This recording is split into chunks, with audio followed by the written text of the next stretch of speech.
welcome in to the JJ and Pug Show. Do you want to talk about how frustrated we are real quick? I'm so freaking pissed.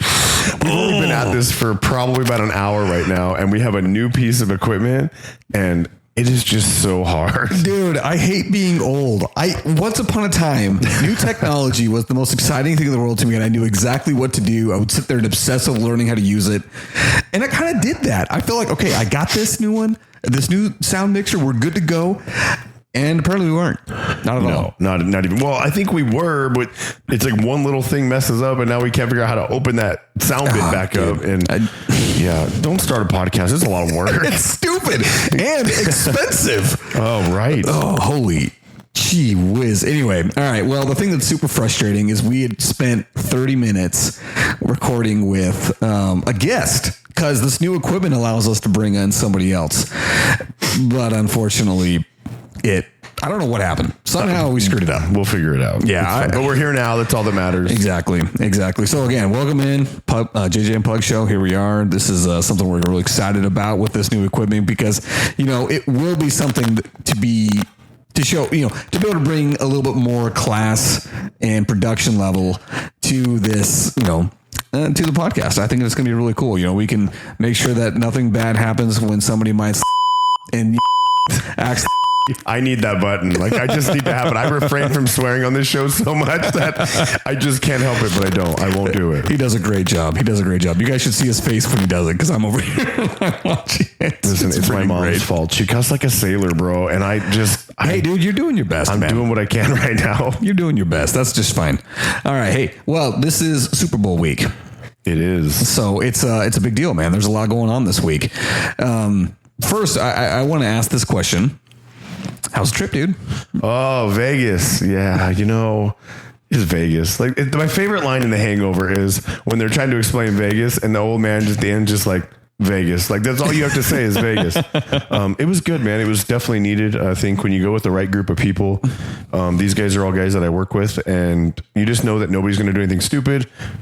More than likely, no one's going to jail, and it's just a good time, and everybody gets back to their room, and you can just enjoy yourself for a couple of days. And I think it's a good reset for men and women. I think I'm a big believer in men, all guy trips and all girl trips. Just go. You need that kind of thing. Yeah. I don't think it happens enough, and I think that would solve a lot of problems. I think with maybe in families and stuff. Sometimes you just got to go be with your dudes, or totally girls be with their girls. Just you don't have to do anything stupid. Although when you get a bunch of guys together, they're gonna do something stupid.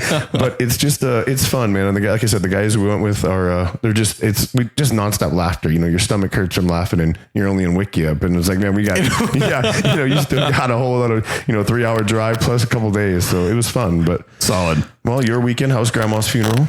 Grandma's funeral was great. She was lived to be old enough to where she planned her own funeral. Knowing that the time was coming and she was ready to go. And the weather was perfect. I've been up to Montana twice in my life in February, and you expect absolutely horrendous weather. Both times were for my grandparents' funerals, and both times the weather could not have been better. Really? Yeah, it was a huge blessing. We went up, highs in the 50s, lows in the high 30s. The last day we had some snow flurries and some rain. Cold. Yeah, it was, dude. Trust me. And the thing that sucked for me is I ate something that wrecked me. And you know what? This is one thing where I will say I was absolutely through my butt the entire time. All a Sunday, dude. I don't even know if that was the right time to push the button, but it's perfect. I need that button over here. all Sunday, dude. It was rough, man. And the worst part about it, guys, I freaking hate Allegiant Airlines. So the convenience of flying Allegiant can't be dismissed. One, it flies out of Mesa Gateway Airport, which is 20 minutes from my house. Yeah. Okay, super easy to get there. There is no line ever through through TSA. It is right in. I mean, you don't have to show up 2 hours early. You can show up 30 minutes early and you're fine. The only problem with that is freaking Allegiant boards their plane an hour before takeoff. Oh, yes, and it is very, very misleading because you think I'm getting on an hour early. Oh man, maybe we're gonna be leaving early. Nope. Nope. You are not leaving any earlier than the assigned takeoff time. And they make you get on. You can't just sit in the waiting area. Oh, no, you totally can sit there, but it's like, okay, well, I'm the last guy here. I might as well get on. Yeah. Maybe we'll leave. Yeah, maybe. Nope. We're just going to sit on the plane. So taking off was no problem. We got there. I have never had an instance in my life where I have gotten a clean there and back with Allegiant. There's always been a something that's happened on either there or back. So in this instance, on the way back, first off, like I said, I had been absolutely all day long. All right, I'm getting a little too much use out of this. You already are getting into it. Absolutely pissing through my butt all day and on now Saturday. You don't use the button. You know what? I'm just done with the button. All day on Sunday. This is the last day. We're leaving, and it's a late flight home because there's only one flight a day through Allegiant. Okay, so we have to wait until an 8:10 p.m. takeoff, and we're not going to get home until 10:30 or so.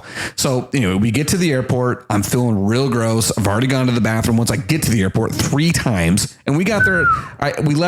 We got to the airport at 6:30, I think, right, for an 8:10 departure. What airport? In Billings. This is in Montana. Okay. Again, quickly, super fast getting through the TSA. There's nothing there. It's a small airport. It's awesome. And the best part about that, the airport is 5 minutes from my sister's house. Right? Oh, perfect. 10 minutes at most. So it's, again, the convenience can't be dismissed. That's why I do it. Right?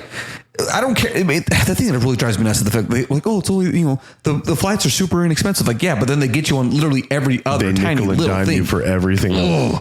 So we're stuck there at the airport in Montana. We get there at 6:30 for an 8:10 departure. They start to board us at 7:10. I've already pooped 3 times since I got there. So I'm feeling just disgusting. And, I know it's something I ate because that's my only thing that I'm dealing with. So we get on the plane and I'm just like holding, I'm like, oh, we just got to get through this. We'll get on, we'll get out of here. They board us an hour early. We sit on the plane. Okay. And you were prairie dogging the whole time? Oh, no, dude. There was no prairie dog, man. This was a straight river. Okay. So this was a valve that I was trying to shut off, dude. Oh, my God. So anyway, but the worst part about it is, dude, we get on the plane and we are stuck for forever. It's cold outside in Billings. It's 33 degrees, so they have to de-ice the plane. Everybody's on the flight 30 minutes before departure. Everyone is boarded. So we're hopeful. Oh, man, please, let's get out of here. Then they come over the loudspeaker and say, oh, sorry, you know what? We just had some fog descend. We can't take off. Visibility is only about 1/8 of a mile. We need at least 1/4 of a mile before we get out of here. Okay, fine. And so we're going to start de-icing the plane. We're hoping the fog will lift. We're delayed an hour. And you have to sit on the plane, or can you get off? Oh, bro. No. They're like, we're trying to decide whether or not we should keep you on or get off. We'll keep you posted. Oh, dude, I'd be out. I'd be like, listen, I would just tell the stewardess, listen, we're off. I am going, I can't be here. Yeah. Okay. 20 minutes later, they go, okay, you know what? We're going to go ahead and we're going to stay on the plane. We're going to get out to the runway. And hopefully once the fog lifts, we can just go. Okay. So it doesn't look that bad through our windows. Okay, maybe. So we get out to the runway. Now you're trapped. And no, guess what? Then I hear the engine shut off. Oh, ladies and gentlemen, we actually have to now de-ice the plane. You mean you did it for the 20 minutes we sat on this thing? Nope, we hadn't. So you have to shut the engines off, which means no more air conditioning. And the air conditioning when you're set is not very good anyway. Right. It's only great when you're actually in the air. So the air shuts off. We're in a tube. We're in a metal tube, a full metal tube of human beings, right? No, okay. You're just painting the worst possible thing right now. Dude. So then they start de-icing the plane. 40 minutes after our scheduled departure, we're finally taking off. And we had been loaded an hour before takeoff. Dude, it was just... I can't. I freaking hate Allegiant so much. And to make matters worse, so I am miserable the whole flight. Luckily, I made it through the flight. No problem. I was able to get there. No issues on the flight. But because I'm so anxious to get off the stupid plane, I left my tablet in the seat back pocket. Oh, no. So the tablet we use, that's not here right now. Yes, the tablet I use, that is not right here. Was that a Samsung or an Apple? It was a Samsung. You're probably better off. Just kidding. This is the other thing that sucks. Okay, I know the next morning, okay, this flight landed at 11:30. The very next morning I wake up, I'm like, oh, shoot. So I'm looking all over on Allegiant's website. there's no phone number for me to call, right? I have to text a line. So I'm getting a text chain with a customer service robot. rep. Yes. Well, finally get a person, and the person's like, all right, well, you need to email this line. You get as much detail as you want. Guys, guess what? That flight, I got home Sunday night. It is what day? Wednesday? Yeah. Nothing. No. Hey, listen, it is on this flight number, on this seat, in this row. It was right there. How do I not know? How do they have not found it? Somebody wanted that Samsung tablet. Apparently.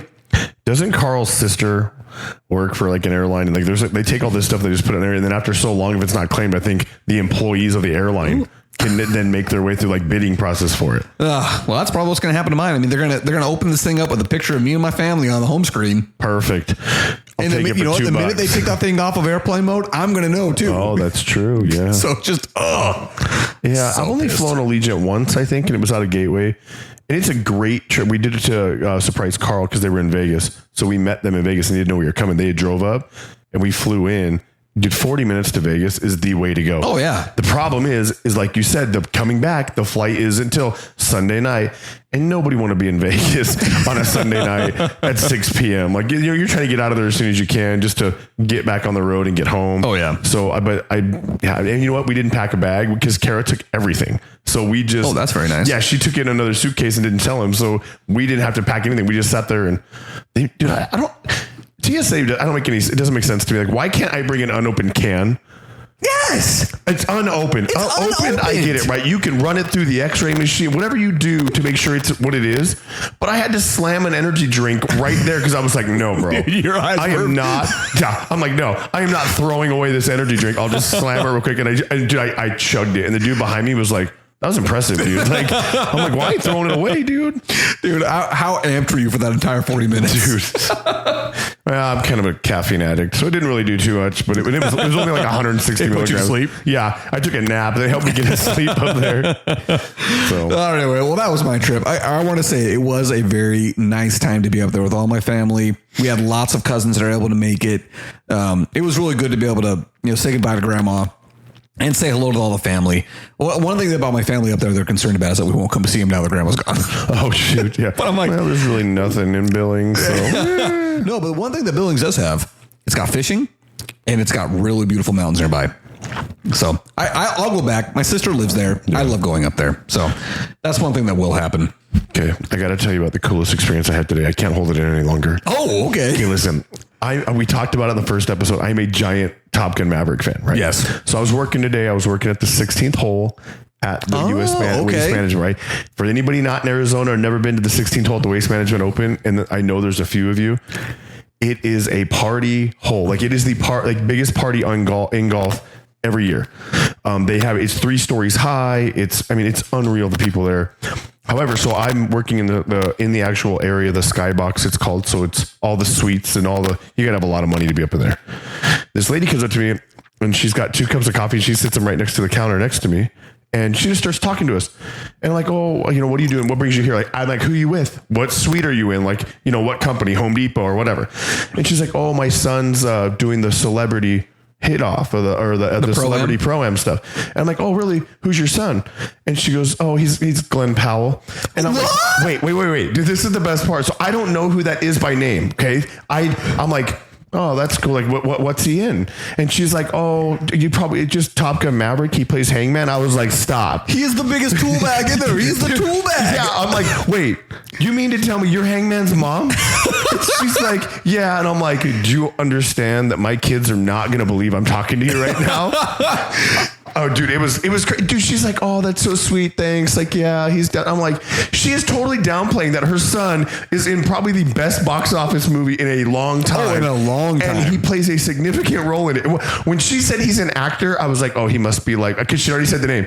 Oh, he must be like a background guy. Maybe he was in because she's just claiming he's an actor. No, it's Hangman. And I'm like, is he here? Because I had thought, because he would be, she goes, no, he went back because it was raining really bad. So he went back. But I was like, listen, I need to get a picture with him because my kids are not going to believe me at all because they are huge. I was like, listen, my kids have a crush on your boy. And, they're 15 and 16. And I'm like, hey, they know to the minute when that Top Gun scene happens of them doing the shimmy and stuff on the beach, So, dude, yeah, I actually want to see this picture because I want to see him side by side by you.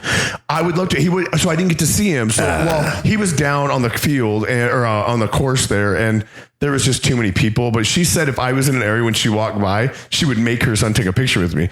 And I'm not, I'm not a small person, so I'm somewhat noticeable at least if I'm standing there with a bunch of other people, especially wearing my work uniform. So I'm like, oh man, dude, it'd be so cool. But I still I sat and talked to her for 20 minutes, just talking about all kinds of stuff. And she's like, oh, and did you go see?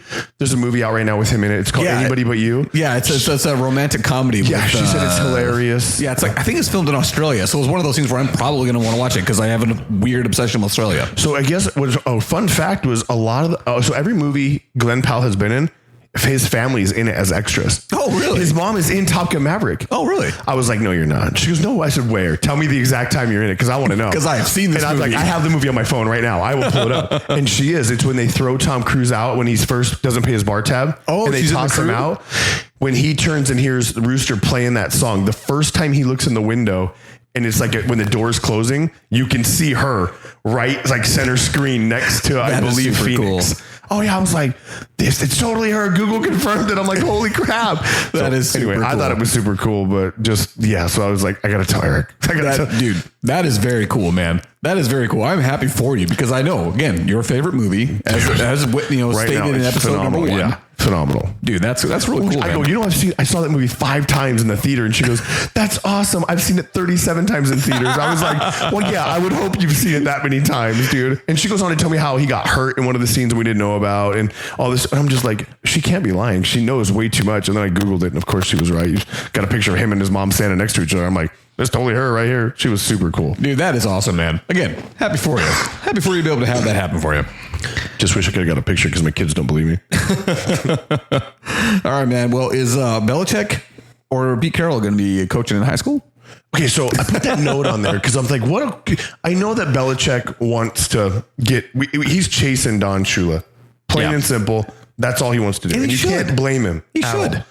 However, wouldn't it be kind of cool to be like, fine, I'll go back to a junior college or a really good high school like a De La Salle or some nationally ranked high school and just start dominating? I can tell you this right now. I think that he would rather die. Really? What if he's got like a grandkid or something like that's that of age? You think it would be that bad? I think I could see Pete Carroll doing something like that. One of the two. I just could never see Bill Belichick going, well, that just sounds something that I don't know. That sounds like something he could not stand. Yeah, but if you want to coach and you can't coach anymore, like if you still have the itch, I think Belichick would just rather die. Oh man, I don't know. It would just be really cool. Can you imagine that? I would actually really like to see Pete Carroll back in college because now that he can cheat all he wants. Let's just send him back to USC. Yes. Screw it. Let's go. Yeah, dude, send him back to USC, man. He brought them to prominence back in the day. Yeah. Like, dude, whoever they got there now, the guy from Oklahoma, I can't remember his name. The offensive guy from Oklahoma. I can't remember his name. And that's just to show you how, ineffective he's been. I mean, this guy was the biggest thing in the world when they signed him. Caleb Williams goes there. Relax. Yeah. Well, and Caleb Williams went there because this coach was his coach at Oklahoma, went there. Right. It's going to kill me, dude. His name's going to pop up in my brain, an hour later. Yeah. And I'm like, But anyway, he's been so ineffective at USC. Pete Carroll's got to be a better step up from him. And now that Pete Carroll can get his players paid legally. Yeah. Well, that's what I'm saying. Either one of them. It's like if you still want to coach and you're in your mid 70s, you have options. You can go to I'm not saying go pick out like a 8-man football team school that has no budget and all that stuff. Go somewhere like Texas. Go to a town like Jason Witten, right? Yeah. His kids, you see, went undefeated, took state championship. For those who don't know, that's a former Dallas Cowboys tight end. Phenomenal tight end. Great tight end. He went and coached his boys to an undefeated season, and they won a state championship in Texas, which is not easy to do because Texas is a phenomenal football state for high school. But then you go do something like that. I think to me that's just very different. I mean, Jason Witten went from being a tight end, retiring and saying, I want to coach my boys. It's kind of like what Phillip Rivers did. Phillip Rivers retired. No, I'm going to go coach a high school. Like, I mean, in fact, here at one of the local charter schools here, they've got Max Hall coaching. Yeah. Former quarterback in the NFL. Dennis Pitta coaching. I mean, he was a fantastic tight end. Trent Dover? Dover? No, Ty Detmer. Ty Detmer. That's Ty Detmer. Yeah. He was a Heisman Trophy winning quarterback. He was, not much in the NFL, but he made it there. Still made it. Exactly. So I see those guys coaching high school. Yeah. And maybe it's because they want to eventually get into college. But like, dude, when you've been at the top, like Pete and Bill. Yeah, but some people have a hard time letting go. Yeah, no, I totally agree. That's where it's like, I'm not saying they will, but I'm like, it would not surprise me if they were like, dude, Bill Belichick went to De La Salle at the high school and now he's coaching at this usually nationally ranked top 5 school, right? And you're like, oh crap, dude. Like that would be intimidating. It's like, can you imagine being in a high school like Gilbert High and you've got to play somebody like the coach is Bill Belichick, like the Bill Belichick. Like, I got to be honest with you. I don't think that he would make a bit of difference in a high school coaching situation. I don't know, dude. Just because think about this. Look at his players he had before, dude. He had a really good quarterback. What receiving crew did he have? They had plays, bro. Think about it. Wes Welker. But yes, and I'm not saying that. I'm just saying that the people that he was coaching were pros. I know. And there's one thing, and we'll actually get into this later with a surprise future guest we'll have on this show. Oh, that's right. Because now we have the capability. Now that we have the capabilities, I'm not going to reveal it right now, but I talked to him a lot of this weekend about Bill. Really? And that's why I'm like, he just wouldn't do it. It was a thought. I was like, yeah. But the thing is I really could see Pete. Yeah. Not so much in high school, but dude, if he really wanted to coach still, and if there was we'll say a Washington State that's like, hey, you know what? We just lost the Pac-12. We need something to get us up there. Yeah. Or, a program that's a major program, but has yet to actually come over the hill or get to the top of the mountain or even start climbing it. He could be the guy to come in and say, yeah, I got the energy for this. I can make it happen. He does have extreme energy. Like for his age. Yeah, dude. Chest bumping players. Oh yeah, dude. He's the oldest coach in the NFL and nobody remembers that. Like I didn't. No. I always thought it was Belichick, but no, Pete got him by a year. Yeah, it's crazy how he runs around. He's always chomping on gum and running around. Dude, absolutely, man. That guy, like I said, he's super fun dude. Like he just has got all the energy in the world for it. I gotta. One thing I wanted to say. I've heard a whole lot of talk about the NBA 65 game award policy. You know what that policy is? No. So this past offseason, the NBA and the NBA PA, which is the Players Association Union, agreed that if you were to be awarded any postseason awards that is being named to any of the all NBA teams, all defensive NBA teams, all rookie NBA teams, MVP, most improved player, defensive player, all those postseason awards that people get recognized for, that you had to play in at least 65 games during the regular season to be named one of those. Okay. And that sounds pretty reasonable when you consider it's an 82 game season, right? You can only miss 17 games. Yeah. Okay. So, and if a guy plays, we'll say 64 games, 64 out of 82, that's pretty close. But at the same time, it's like, could you be the MVP of a league if you missed 18 games in the season? I mean, that's more than an entire NFL season. Where do you stand on this? Like, I think it's a fantastic rule. Like you have to play. Okay, I'm like, it makes sense to me, and I'm trying to figure out the argument against it. Yeah, well, the argument against it is right now, Joel Embiid was far and away going to be the MVP of the season, right? And this would have been his back-to-back MVPs. He was playing unbelievably. Because of the policy, he decided the statement's out there that he came back early from an injury he had. And because he came back early, he aggravated that injury even further, and now he just had surgery. So now he's going to be out. I would say this.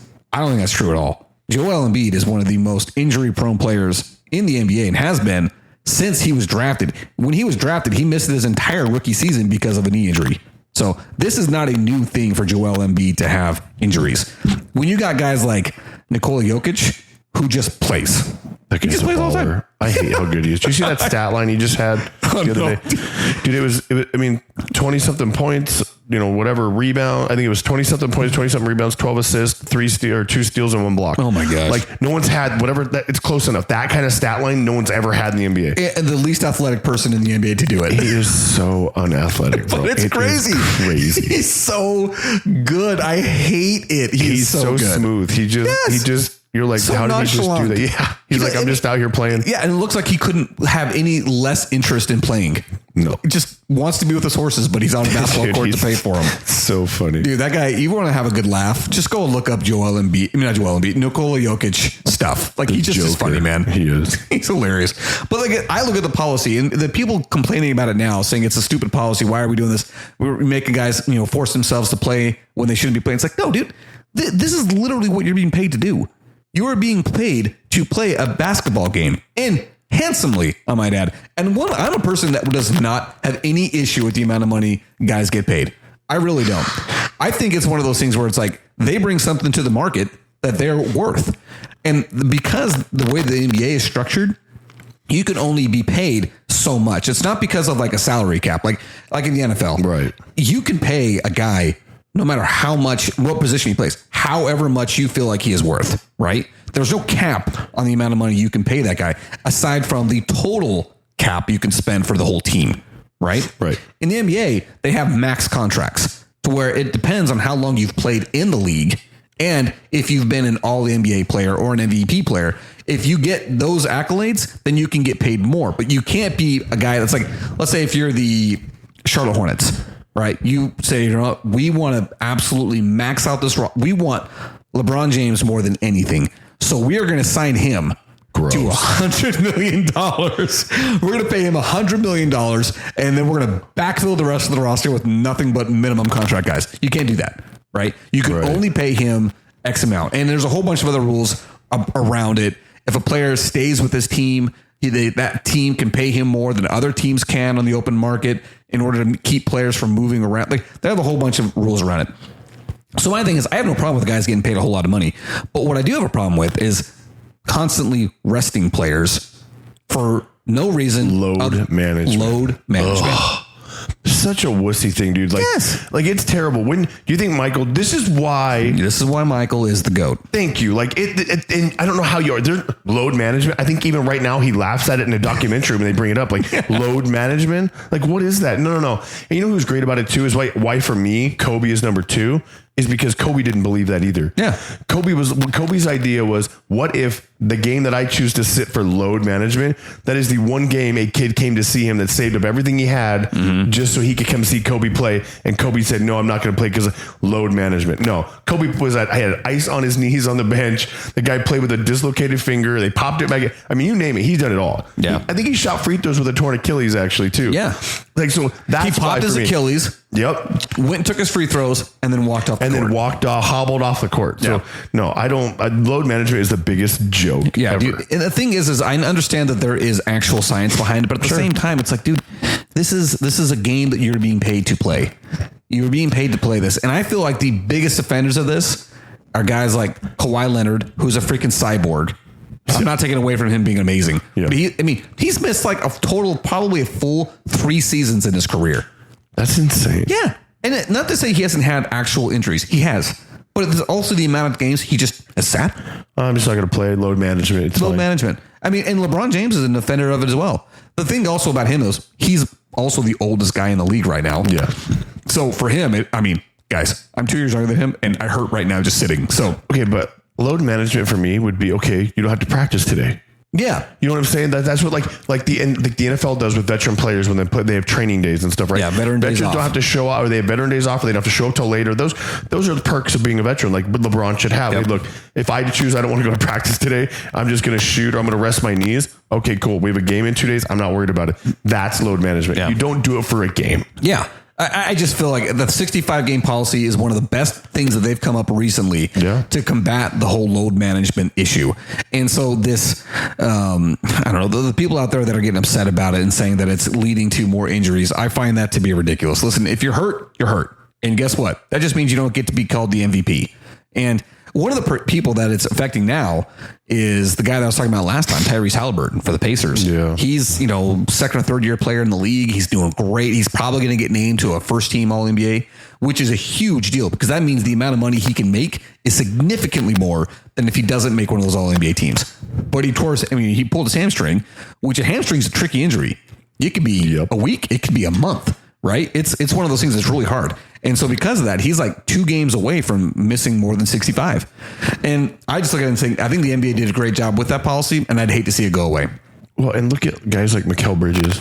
Who plays every game. Who's never missed a game. Yeah. Like, Since high school. I know there's obviously things that come into play. He must be doing something different. Like he's probably on point with his nutrition and his rehab or his after game recovery and all that kind of stuff. But either way, like how can you imagine Mikal Bridges and a guy going at it and they're up for the same award and the guy's missed 25 games, but he's killing it, you know, and you've got Mikal who's never missed a game. Yeah, who played 82. He played 83 games last year, by the way, everybody, and it's an 82 game NBA season. Yeah. He played 83 because he got traded to another team who had another extra couple games, and so he played 83 games in an 82 game season. He's not missed a game since high school. And like I said, I'm totally with you. He's a rubber man. He doesn't get hurt, but it's also because he plays through injury. He just doesn't not want to miss a game. And I think that deserves a lot more recognition than the guy that missed, like you said, 20 games. No, yeah, I think it should be a factor. He's played the entire season. That should be a giant weighted factor. Absolutely. Of how many games. So it makes sense. Absolutely. This is something that I wanted to say that was completely random today, but it's so freaking true. I wrote it down and then later on it was confirmed to me by my son. Okay. So what is it that there are certain restaurants, fast food restaurants specifically, that if you go in them, you will smell like it for the rest of the day. Right? I don't know. Okay, you go into a Subway, come out of a Subway and tell me you don't smell like Subway. I smell fresh, bro. I eat fresh in there. I smell fresh. Go into a Panda Express and walk out and tell me you don't smell like Chinese food the rest of the day. What are you doing? Smelling your shirt when you walk out? Absolutely. I don't know. But here's the worst part about it, okay? How is it that Chinese food tastes so delicious, right? It's freaking amazing. If you put that in your car and you take it out of your car, you go back into your car will smell like 10,000 farts. How is that? No, what did you order? Dude, it was just teriyaki chicken and greens. And this is how I'm saying I'm confirming it, okay? So I can bring home teriyaki chicken, right? And super greens, right? They're in the car. Take them out of the car, put them in the kitchen. I get in the car. I'm going to pick up my son from piano practice to take him to soccer practice. He gets in the car and he goes, "Dad, why does it smell like fart in here?"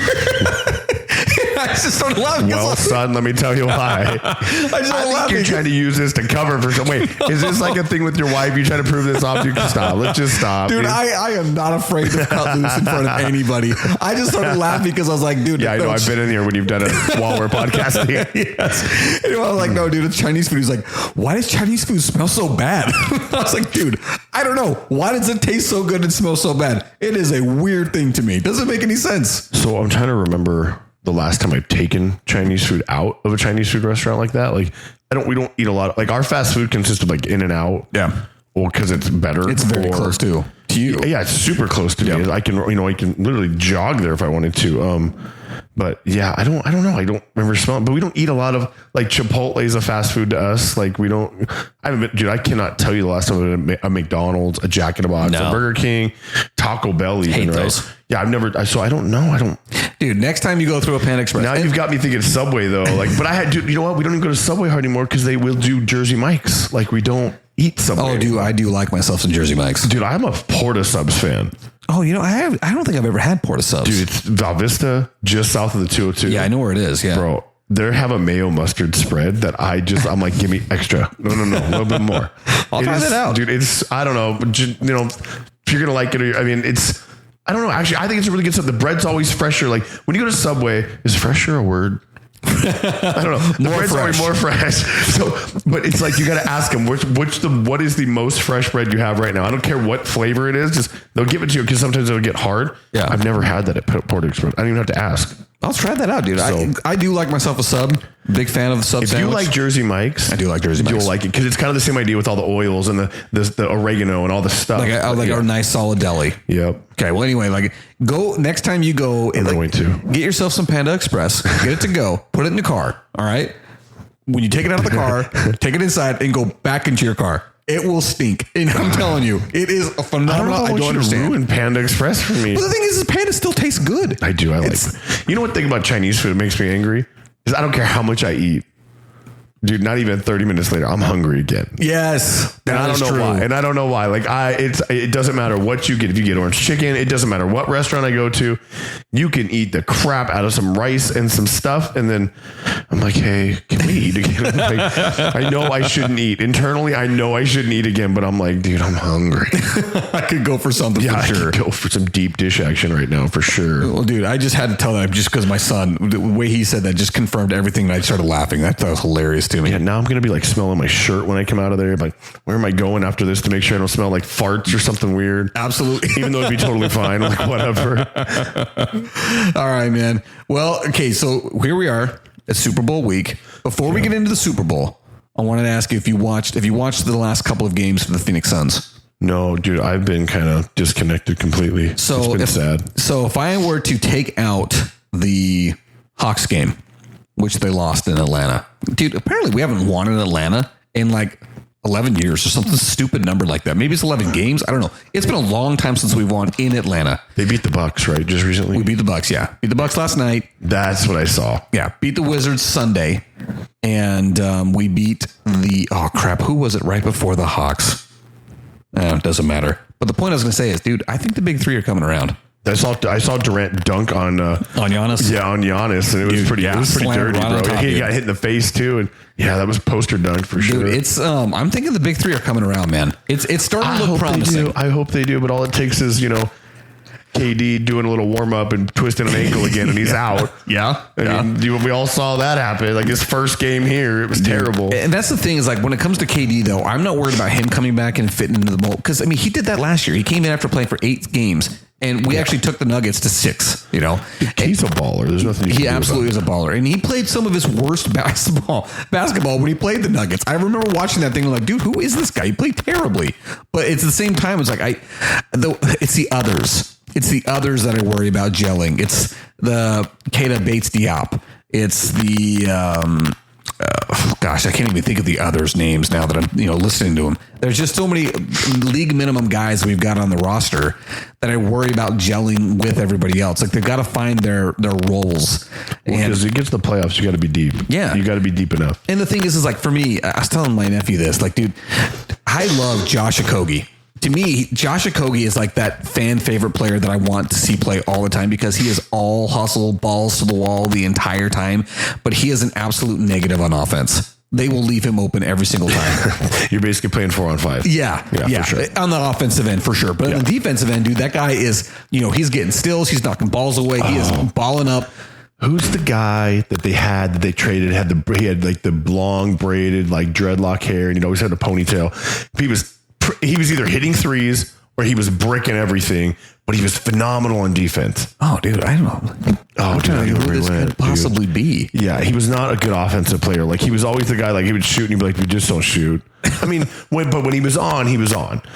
But he wasn't on all the time. Are you talking about Jay Crowder? Yes, Crowder, bro. Jay Crowder, but he was my such man. a good defender. Dude, you had to leave him out there. He was like playing 4.5 versus 5 on the offensive end. Yeah, when he was hot from 3, I know. That's hot. When he was hot. But when he wasn't, he was terrible. Dude, you had to live and die with Jay Crowder. Yep. Jay Crowder was my man, dude. It was such a bummer to me what happened last year with him and Monty, where they got to the point where he just couldn't play. So he didn't play all season. Now he plays for the Bucks, and it hurts me to see him on that team, dude. Oh, Jay freaking Crowder. I loved Jay Crowder. I did too. I loved his defense. I loved how aggressive he was. I love how hardcore he was, dude. Hardcore. But it was just that guy where you're just like, you sacrificed having him on the court. You just had to know that, hey, offensively, we're behind a little bit. Yeah. So Booker's going to need to do some work. Yeah, but dude, I will forever in my brain have it seared, the little salsa dance he did when he got ejected against the Lakers in that playoff series when they were closed out and the Lakers were getting knocked out of the series. Oh, dude. Love you, Jay Crowder. I hate the Lakers. Hate them. But dude, Jay Crowder, love you, man. You are going down as a Phoenix Suns legend because of that dance alone. And we went to the finals with you on the team, so that's always a big deal. But like I said, I just wanted to get that out there. I think the big three are coming together, dude. I think it's going to work out. At least, I mean, this is a stupid stretch for me to say. We are definitely going to the playoffs. We're definitely going to the playoffs with those guys. It's a question of how far we can go, because the Western Conference is deep, and raise your hand if you heard that before. Yeah. It's always freaking deep. It's always a problem. The Western Conference is so hard. Yeah. I mean, even teams that just come out of the middle of nowhere, like the Thunder right now. Oh my gosh, the Thunder are amazing. And I don't have a whole lot of belief in the Timberwolves just because they're kind of I don't know. They just are not a team that really scares me all that much. But dude, the rest of the Western Conference is just so hard. It's just up and down. It's deep.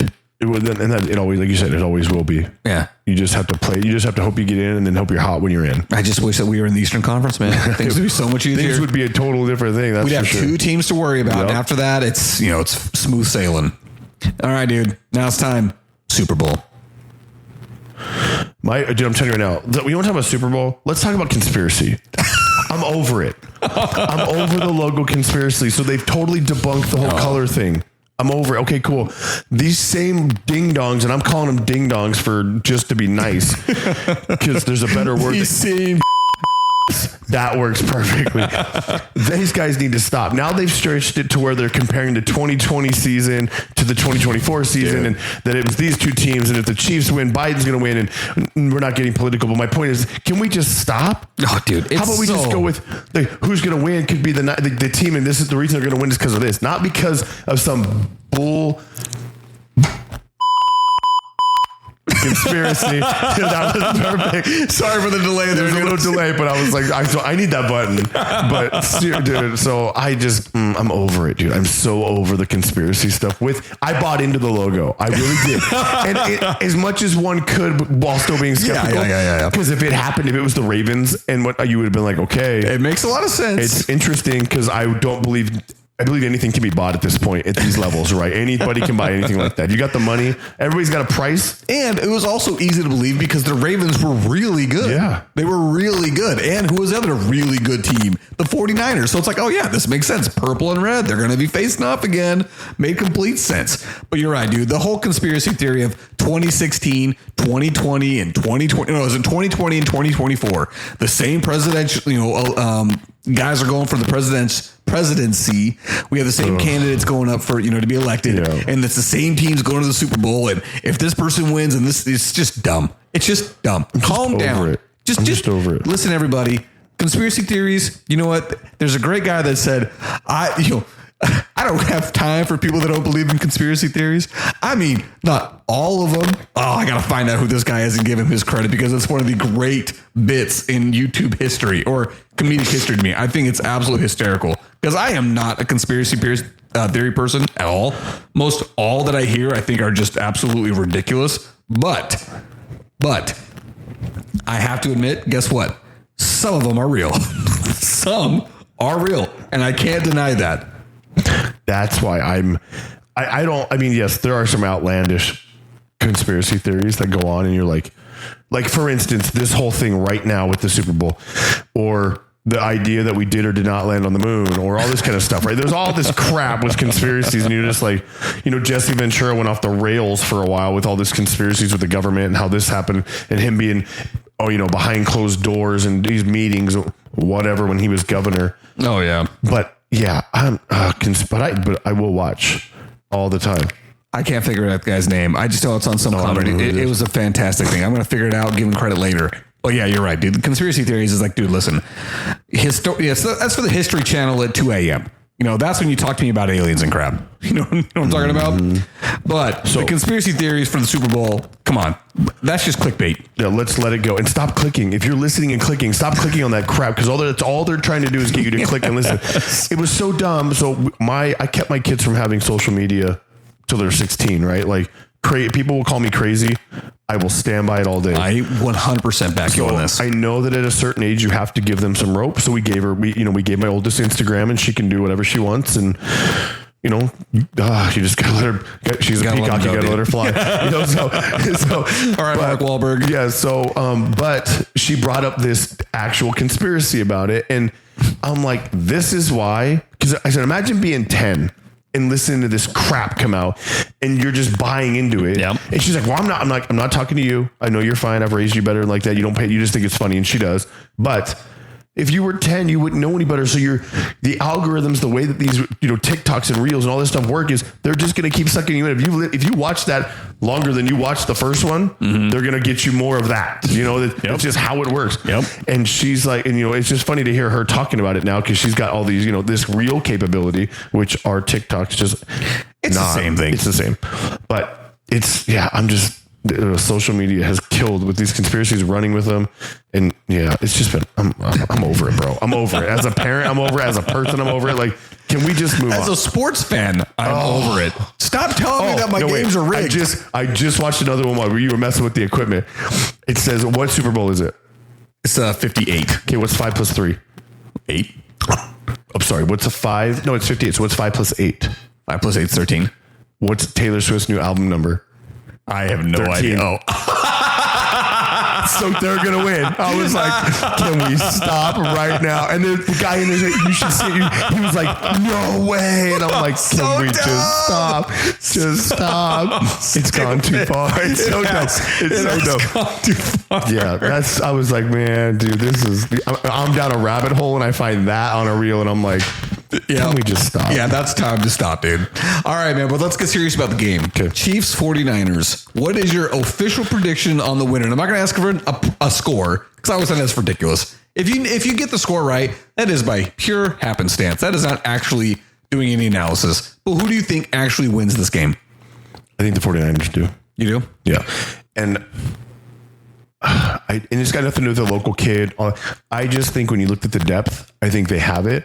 Now, they need to show up. They can't leave their team on the plane for half the game. They can't. They have to show up from start to finish. You cannot give Patrick Mahomes and Kelsey and his little entourage with all those guys. You can't. They're too talented. They're not talented like they used to be, but they're still too talented, and they have way too much experience in a game like that you cannot let off the throttle. Like, I think if you win the toss, you take the ball and you go down and you put points on the board. And every chance you get, after watching what happened with the Lions, every chance you get points. Because at the end of the day, who scores the most wins. So if the 49ers come to play, I think I've said it from the beginning and I hate them. I hate them. But I've said it since October and I got people that'll tell me, that'll back that up, that they are the best team in the league. When they show up to play, you can't beat them. No, I 100% agree with you when I said last time that I think they are the deepest team in the NFL.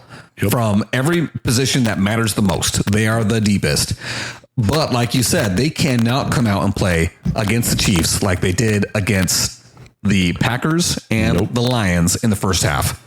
Where they just did not, like you said, they didn't come off the plane, they didn't get off the bus, and they had to turn it on hardcore in the second half for them to be able to actually win those games. Because they were behind, I think, going into the fourth quarter of each of those games, and ended up winning in the end. Which in Kyle Shanahan's career, he was like over. Like, he had never won, and if he was going into the fourth quarter down, he didn't win. So the fact that he did that 2 games in a row is an anomaly. Now, it has a lot to do with the fact that he's got a quarterback that doesn't doesn't shrivel under the pressure. Brock Purdy, he may not be, everything that everybody wants a quarterback to be in a lab, but the dude gets it done when it matters the most. And we talked about it last time. Live reaction to him scrambling when he needed to.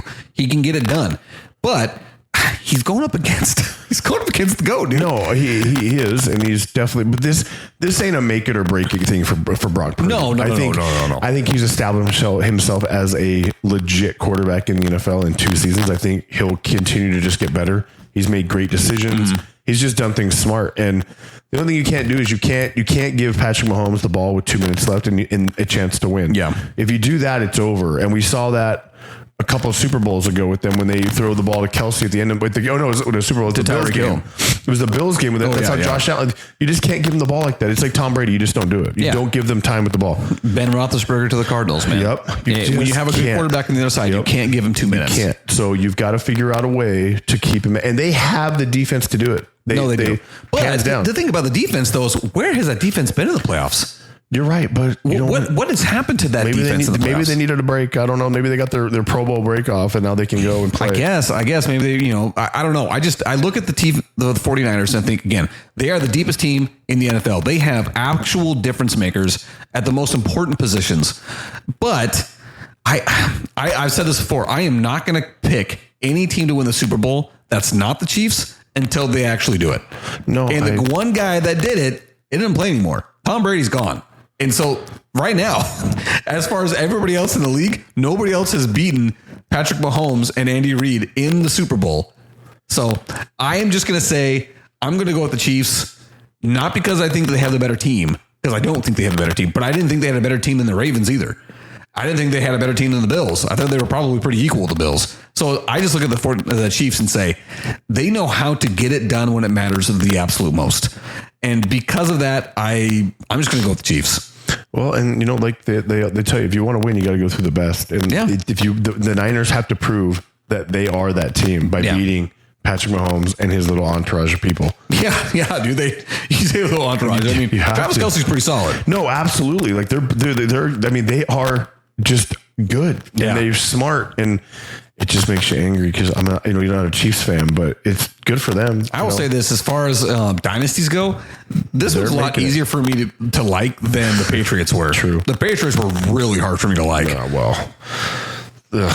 Yes, I know. I feel the same way. So with that being said, who's going to win the MVP? Well, I think McCaffrey will. Oh, so okay. I read an interesting thing that not the league MVP, Super Bowl MVP. Yeah. Okay, I just making sure everybody listening. Did you know that Shanahan and Mike Shanahan and Ed McCaffrey, they won a Super Bowl together. Yeah. And now you've got their sons playing as a Super Bowl. That's just a cool fact. That's pretty cool. I hope they win almost just for that. Yeah, that is pretty cool. Like, that's pretty neat. I mean, like, who else? I think you can't say that about anybody else. Yeah. That they're doing it that way. But no, I think McCaffrey's the X factor here. No, I totally agree. If the 49ers win the Super Bowl, Christian McCaffrey will have his fingerprints all over it. If he needs a 2 or 3 touchdown game, and he needs like one really long run. Yeah. And that'll I don't know. Yes, you want to give it to Brock Purdy just because he's the quarterback. But that's exactly why I don't want to give it to him. But that's what they do. Normally, you know happens, what I mean? Yes. But why? But if McCaffrey has the game he's capable of and runs through people like he doesn't, he just comes and says, "No, I ain't losing. We're gonna win." Yeah. You have to give it to him, dude. I could see Deebo Samuel taking that. But because Deebo Samuel he does the exact same thing. Yeah, he shows up, balls out, and he takes a reverse the whole distance, or he takes a pitch play or something stupid where he's running backwards in a jet sweep, and all of a sudden here he goes, and he's gone, and then he catches one in the end zone also, right? Yeah, I could see it happening. But when was the last time a receiver won an MVP? The last one I remember was Hines Ward. Hines Ward with the Steelers, and I think 2005 he won the Super Bowl MVP. But it's not unheard of. I mean, it happens. But we've had since 2005 we've had 20 Super Bowls. It doesn't happen. You have as a receiver, you have to be Megatron out there for a game. Really, if you're a receiver, all you have to do, and they say all you have to do. This is not an easy thing. If you get 2 touchdown catches, you're the MVP. That's going to happen. What if you have 1 touchdown catch, but you have like 180 yards catching? Oh yeah, that was. Like what if you have a game like CeeDee Lamb had a lot of games like that where he was 1-2 touchdowns, but he would have 150 yards, 160 yards. That's a pretty big deal in an NFL game. I think that would set records. And if you give it to a receiver. And here's where what my MVP pick is? Travis Kelce. Travis Swift. Stop. No, I'm legitimately it's Patrick Mahomes because if the Chiefs win, it's going to be Patrick Mahomes. That's just what it's going to be. But what if Kelce has 3 touchdowns? It's going to be because Patrick Mahomes threw it to him. That's true. See, they always screw the guy catching the ball. Exactly. And this is the thing when I look at back when Peyton Manning, the Super Bowl MVPs he won. I mean, he won them because it's Peyton Manning, not because he was actually making all the difference in the world. He won them because he was Peyton Manning. Except for I think his last Super Bowl was Von Miller that won that Super Bowl MVP. And that was really because Peyton Manning just didn't lose it. His arm was gone. His arm was done. But hey, you know what? He's got those 2 rings. Nobody can take him away from him. That's all that matters. Yeah, dude. All right. So, hey, I don't have anything else to talk about until after the Super Bowl, in which we will reconvene. We're going to come back together after that. And again, exciting things with this new equipment if we can figure out how to use it right. And hopefully this all recorded directly. I'm going to be so pissed if this didn't work out. It didn't work. We're going to be so mad about it. Oh gosh, I'm going to be freaking furious if it didn't work out right. But you know what? I think we'll find this out as we sign off here and figure this thing out and upload it, and everybody can tell us whether or not it worked. Okay. But we're definitely going to be coming together after the Super Bowl. And, talking about that game and the things that we got coming up. I got a couple segment ideas that we want to throw at you and, And again, like I said, we can get guests on this thing now. I'm excited for that. It's cool to have like a third element to the whole thing. And I don't care who it is. It doesn't matter the who. It's just to have another element and to add segments to the show like that. Like something we can come up with on the fly. Also, the one thing about adding guests, you know what that's going to require of you and me? A whole lot more preparation. You have to be. I know. We can't just wing it. We can't just wing it. I kind of like just winging it. I know, dude. We're going to have Bowen likes that ready. We just wing it. I'm always going to mention Bowen on every episode because I know he listens and he's probably waited this whole time. Wow, he's not going to talk about me. No, Bowen. We will talk about you every time. Dude, you should be honored, Bowen. You occupy very valuable real estate on this podcast. Yeah, for real. You know how we got people vying at the door right now. We just throw your name out for nothing, Bowen. Hey, man, we had sponsorship offers this past week. Oh, we did have a sponsorship offer. It didn't come through, but we had somebody offer it. But hopefully one day that's going to be a big deal for us. We'll be able to get more of those. Well, like Fat Kids in Dodgeball, we're out. Stay fresh, cheese bags.